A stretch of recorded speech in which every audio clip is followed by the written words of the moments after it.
Welcome to Respect Your Elders Volume 7. This video is going to give 5 strong recommendations to improve your fundamentals in PUBG. After these 5 recommendations, I'm going to go over my personal list of fundamentals. Some of these will apply to everyone, especially newer players. Some players with very different play styles than mine, or very advanced players, will not agree with all these points. Please remember that there's not hard and fast rules, only guidelines. The code is more what you call guidelines than actual rules. Fundamentals are the baseline tools for any activity, like not bending your elbows in a backswing in golf, a spiral throw in football, or your follow through in tennis. They make up the building blocks of your game. When you have the fundamentals down in your memory or muscle memory, you can then move on to more advanced techniques. Now we're going to get into the 5 strong recommendations to improve your fundamentals. 1. Set aside some time and forget about your ranking for now. Spend 25 to 100 rounds jumping out of the plane in very high population areas. Military base, school, pachinki, wherever the most people are.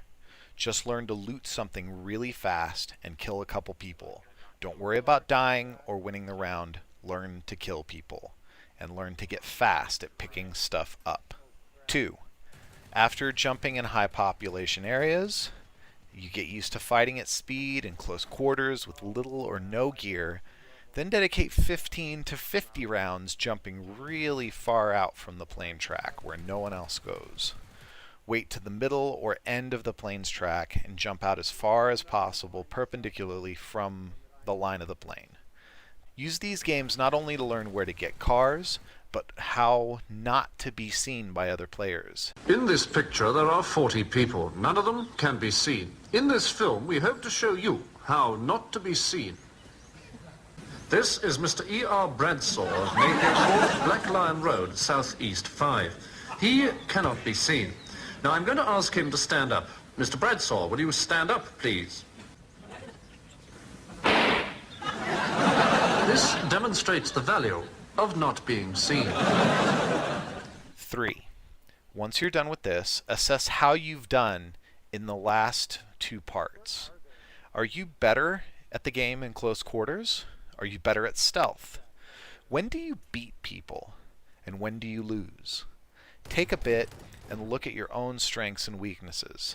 For example, I have bad aim, and I am bad against multiple targets.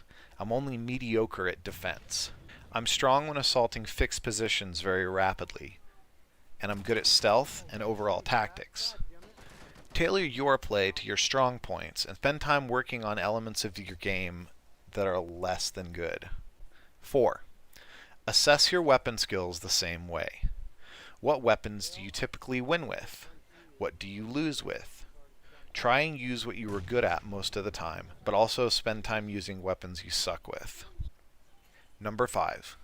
Until you're familiar with the entire map, now keep jumping different places. Until you learn the map, you'll be at a disadvantage against more experienced players.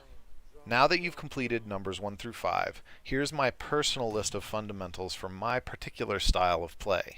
Mind you, most of these suggestions apply primarily to solo play. While they may be relevant in duo and squad, that can be a bit of a different game. Since I'm old and you guys might not relate to me quite as much, I've recruited somebody a little younger to help go over these next fundamentals with. Only go for close drops. I never go for a drop unless I see it drop from a plane myself and I'm already in the immediate area. Going to a drop late means you're going in after it's been looted and it's being camped by people with the best gear in the game. That's a huge mistake. Close your doors. I never leave doors open when I'm looting unless I'm in a huge rush. And when looting, I crouch walk with muffle using the control key almost 90% of the time. This is because other people opening doors, entering the house, will give away their position to you, and even if you aren't around, it eats up their time if they haven't seen you, because they look in each room for loot instead of just skipping the house altogether and moving on. Okay, don't drive in bad places. I avoid driving through certain areas, like right near the school, most hilltops, the bridges to military base, and the centers of major towns. Instead, I drive through as much cover as is possible. Pick smart houses to defend. Unless I have to, I avoid defending certain types of houses. Pillboxes, garage buildings, and small two-stories are easy to defend. Three-story and larger buildings, as well as shacks or small one-room houses, I tend to avoid. All that can go right to hell at the end of rounds when the circles are small. But when I have a choice, that's what I do. Don't be greedy.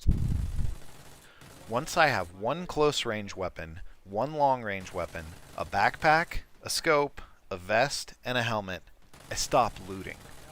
Then I get my head on a swivel, and I get very quiet, and I hunt others. If I can kill someone, it saves me loads of looting time, but more often, not being greedy keeps me alive and keeps me from losing to another player. Every house has someone in it. I assume every room in every house has someone camping in it, regardless of doors being open or loot on the ground. You're easy to kill when you lay down. I don't lay down near the end of the game, or any time really, unless it's an emergency, like it's the last circle and it's a tiny flat field. Because when you're laying down, you have no mobility, it's hard to shoot, and you're too easy to kill once you're spotted. There are some notable exceptions to this rule. If you don't have a shotgun, don't engage a close range. I never engage a player at point blank range unless I possess a shotgun or like a vector, because it's a good bet your enemy will have one, and if I just have a rifle or another SMG, I'll just get one shot by the shotgun. You can force a longer range engagement where possible. Don't shoot unless you can get a kill. I don't fire unless I'm pretty sure I can get a kill. Otherwise, I'm just giving my position away. There is some exceptions, like if you're in a very defensible building and want to try and drive someone away in the early game. But still, shooting when you can't get a kill is very questionable. Pick on the right side. If all other tactical considerations are equal, and you have a choice between a left-sided cover and a right-sided cover, choose to defend buildings and chokes from the left cover, firing right position. Guns are held on the player's right side, so when you peek left, you expose more of your body than peeking to the right. However, many situations will dictate that you break this rule. Note that many enemies will do the same, and you will see enemies peeking to your left, if you're facing them, more often than you will see them peeking to your right. Always fight from cover. Always fight from cover. Always fight from covered. Always fight from cover. Always fight from cover. Always fight from cover. If you don't have cover, crouch in a bush. If you can't get to a good building or other cover, your best option is to crouch motionless in a shaded bush. However, this can get you killed against very advanced players. If you get a suit, lay down. It's unbelievable in the forest how few people can see you if you prone and you're not moving when wearing the suit. Drive the big jeeps if you can't. Drive the big armored cars if possible, as they are superior. They accelerate a little quicker and they're tougher, and it's harder to shoot you while you're in them. Car priority is the big Jeep, then the Dacia, then the buggy, then a motorcycle. A note, however, sometimes if pure speed is your goal, the motorcycle can be the top choice. Go to the middle or stay on the edge. Concerning the zone, in most situations you should either go to the center of the circle or stay on the edge. Between the two places, people are often moving unpredictably, and it can get you killed. There's pros and cons to playing the edge of the circle versus the center, and I use both, oftentimes in the same round. But the area in between is a very dangerous place to be in, as both edge players and center players may be able to see you, and often people are moving in that area. You're distracted to advantage. Move when a plane is overhead. Attack someone when they are shooting at someone else. Expect good players to do the same to you. Be more on edge when a plane is passing, and after combat, realize that you might immediately be attacked again. You can manufacture distraction as well. Some type of grenade in the wrong direction may give you more cover than a smoke grenade right on you, for example. Don't loot right away. In most situations, don't loot a fresh kill right away. Wait and look around first. Greed will get you killed. I have the high ground again. There is a reason that Obi-Wan says, It's over, Anakin! I have the high ground! the third-person camera is right above your head. So if all other things are equal, you'll see enemies before they see you if you are on the high ground. Visibility is intel, and intel is victory. And don't be where it's enemies to be. Don't be where the enemy expects you to be, and don't do what the enemy expects you to do. This one is hard to explain, but learn what most people do, and then don't do that. But you want to appear to be doing that. Just go read some Sun Tzu. You'll notice that most players are highly predictable in the way they move, defend, fire, and loot. Learn what they do, and throw them for a loop. I'm going to use a clip. I was going to use one of my own clips here to demonstrate this, but instead I'm going to use a tennis clip. Yeah, that's right.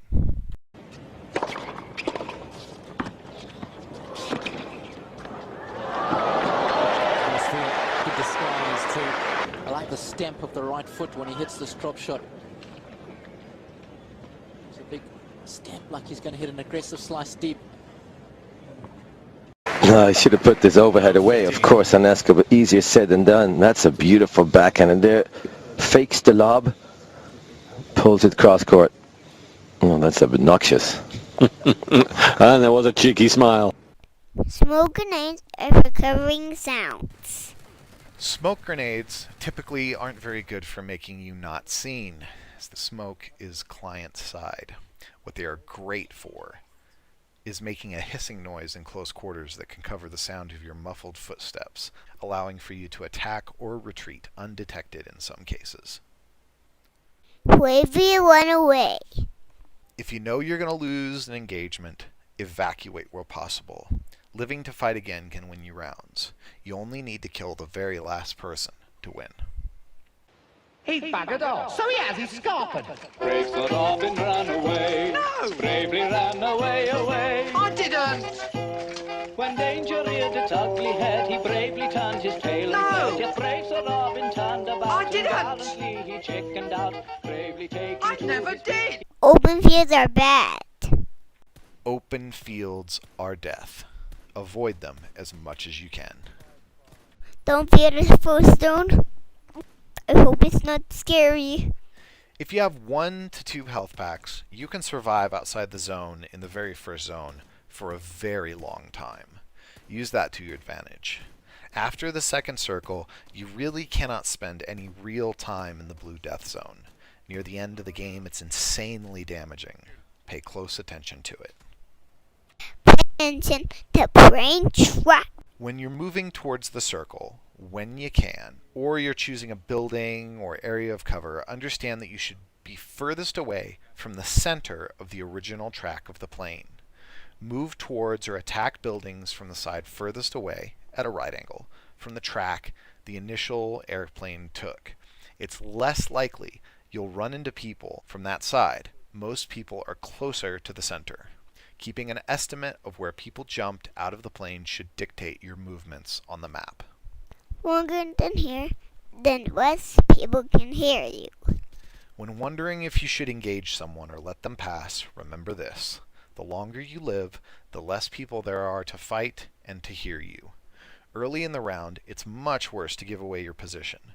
While it is still bad at the end of the game, 30 people realizing where you are is much worse than 2 people realizing the same thing. Warn the wind with a circle. Later in the game, many people die from the circle. Learn to kill people with the circle. Pinning someone down near the edge, if you're in the center, can prevent them from moving early and can easily result in their death. If you can move freely, you can pin them down on the side and then move in. Note that many lower skill players will fight in situations near the edge of the zone in a way which will ensure that both of you will die and not win the game. Try and avoid these confrontations when you can. Don't stand still. A stationary firing platform is a good firing platform, but it makes you an easy kill. When you're getting shot at, move around, even if you're firing. Footsteps. The control key is there for a reason. Aim down the sights. Using ADS, aim down sights, is much more accurate than fire off the hip, holding right click. So when you can, aim down the sights. I still will be spotted. I always assume I've been spotted and that someone is actively hunting me. I run from cover to cover and I never drive or run in a straight line. The beginning is different than the end. In the early game, a vehicle will keep you alive and aggression will get you killed.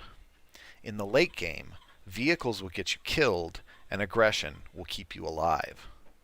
This is probably my most important rule, although not unbreakable. Speed is safety. The faster you move, the harder you are to hit, and the quicker you get to a location. Getting there before other players means you're in a defensive position, not offensive, and that can be really good. Stealth is safety. You can't hit what you can't see. Don't give away your position. This is Mr. Nesbitt of Harlow, Newtown. Mr. Nesbitt, would you stand up, please? Mr. Nesbitt has learnt the first lesson of not being seen, not to stand up. However, he has chosen a very obvious piece of cover.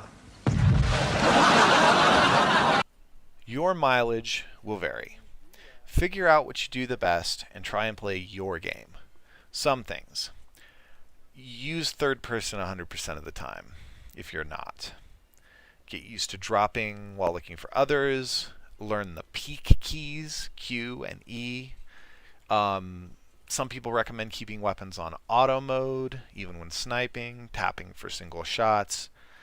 There's a lot more to go over, but I feel like what I've gone over is the most important stuff. If you feel like I've missed something or you disagree with something, please don't hesitate to engage me in the comments.